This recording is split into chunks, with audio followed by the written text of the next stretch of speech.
Alright, so we got the full summary for 11:30, and we're seeing Loki in this chapter, and he is an absolute beast. It's possible he's even stronger than Luffy. I know that's crazy, but they are really hyping him up in this chapter as being all-powerful. And we are fully in Elbaf at this point. We're fully seeing it. It's incredible. This is a great chapter, and we're going to go over the entire thing right now, so let's get into it. The chapter starts at Elbaf's ship. Frankie announces to the giants that they would like to stop searching.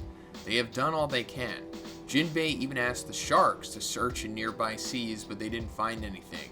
So their best option now is to trust their Nakama and go to wait at Elbaf. The giants agree, and Elbaf's ship continues its journey. So we're seeing the other half of the Straw Hats here. We haven't seen them since they left Egghead. We've only seen like the original 5 Straw Hats wake up in Elbaf. And of course, they don't know that Rhodes Raven like picked them up. So they've naturally been looking for them. But considering that they're saying that they're going to go and wait at Elbaf, they will, of course, reunite soon. Cut to Luffy's group. They get out from the Rhodes diorama and find out that they were inside a giant castle, similar to the Lego castle, in the middle of a snowy land surrounded by forests and mountains. The castle that is on top of one of the mountains has a very long bridge connected by a huge tree branch up in the sky. Nami is getting dizzy from the scale of it. Suddenly they see someone crossing the bridge towards the castle and hide. The two people coming to the castle are Goldberg and Gerd, 2 members of the new giant warrior pirates. The giant pirate crew led by Hiruden. Next to Gerd is Piper, her giant owl. Gerd says, "I wonder why Hiruden let such a weirdo be in our crew." Goldberg says, "Well, because he has the true skills as a navigator." Gerd says, "I hate him. He's more of a shame of Elbaf than Loki is." Goldberg and Gerd come to the castle because Owl Piper detected Rhodes' crow carrying a ship, as trespassing is illegal in Elbaf. Rhodes has a habit of taking nearby ships and claims them as trespassers. That way Rhodes can lock them up.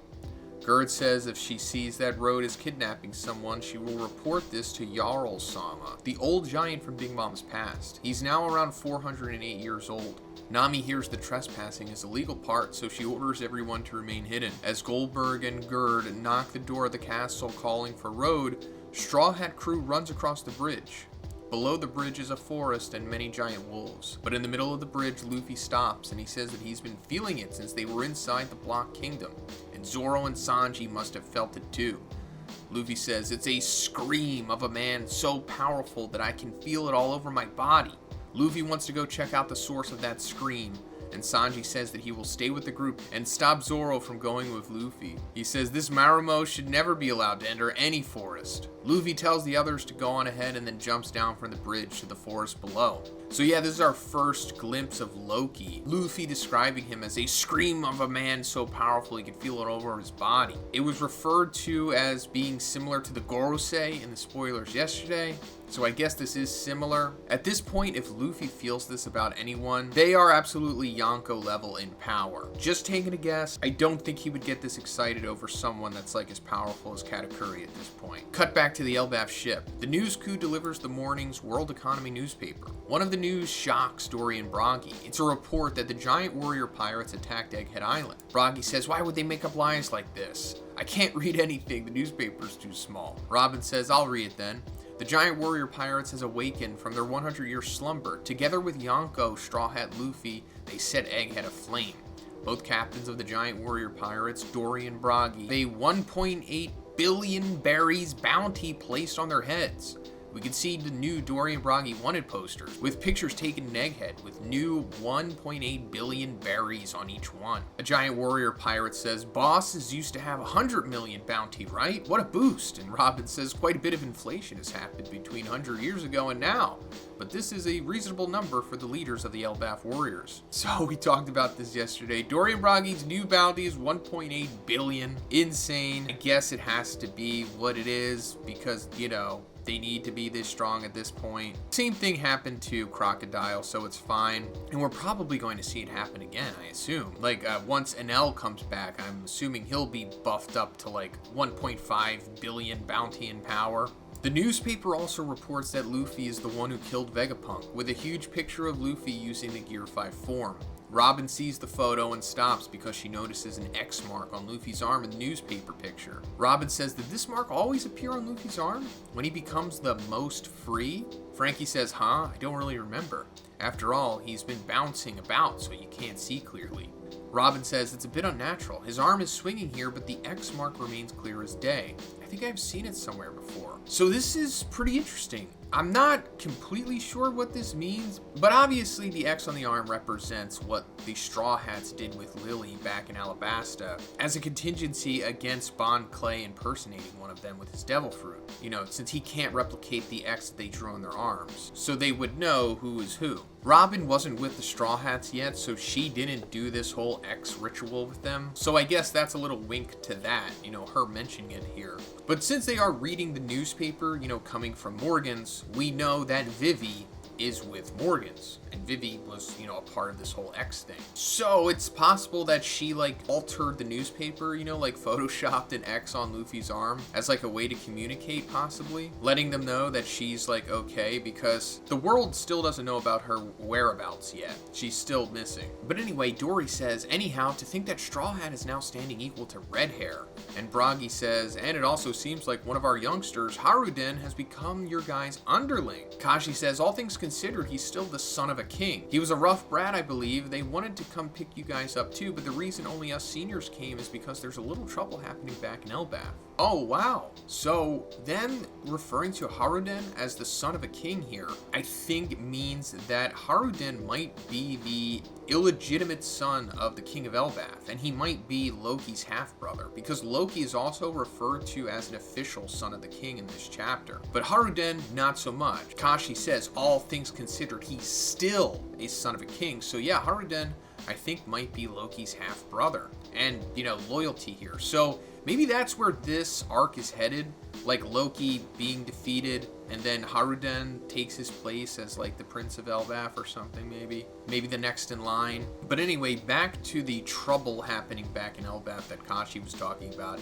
It's explained that while Dory and Bragi were absent, Loki, an official son of the king, was born. He was an evil giant called the Cursed Prince. Loki murdered King Harold, his own father, to claim a legendary devil fruit that passed down in the royal family. We don't see King Harold in this chapter. And then Loki ate that devil fruit. No more information about it in this chapter.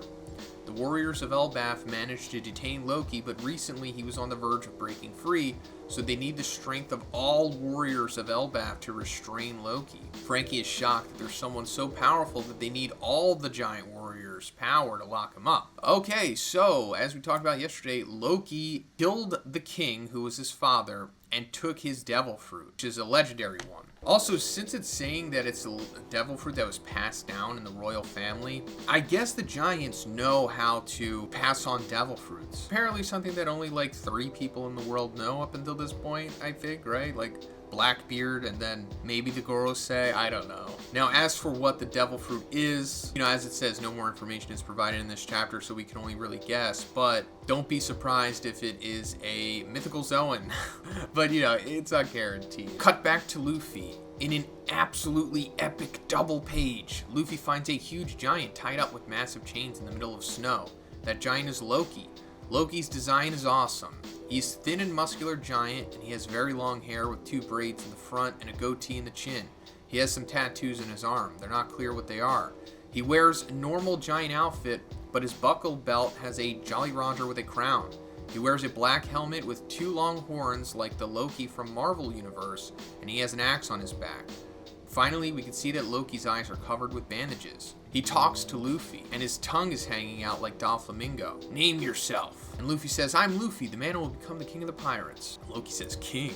And Luffy says, where is this place and who are you? Loki says, this is Warland, the land of the warriors of Elbaf, devoting itself to war in the past. It is the world's most powerful nation. In a freaking epic final double page of the chapter, we see Elbaf after years of waiting. The official name is Elbaf, PH, not F. It's a landscape of mountains with a colossal tree, Yggdrasil, in the center that dwarfs all of them. There are many waterfalls pouring down from the giant tree. It has a middle layer formed by its branches that surrounds its trunk.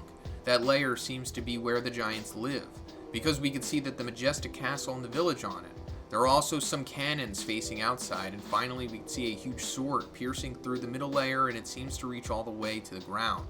This is a very simple Elbaf sketch. Oda's art is much better. In the last panel of the chapter, Loki continues talking with a malevolent smile. He says, "I am Loki, the sun god, who will bring the end to this world." End of chapter. One Piece will be on break for 2 weeks after this. So that's interesting as well. Loki referring to himself as the sun god, saying he will bring an end to this world. I think this is like multiple religions converging here. Kind of like Dune with the Kwisatz Haderach and Lisan el-Gaib. The sun god and Joy Boy and the D, they're all connected and they're all one thing. Like Luffy is all of that. And Loki here, kind of similar to Kaido, I suppose. Like Kaido kind of thought that he was Joy Boy, aka Lisan al-Gaib, but obviously he wasn't.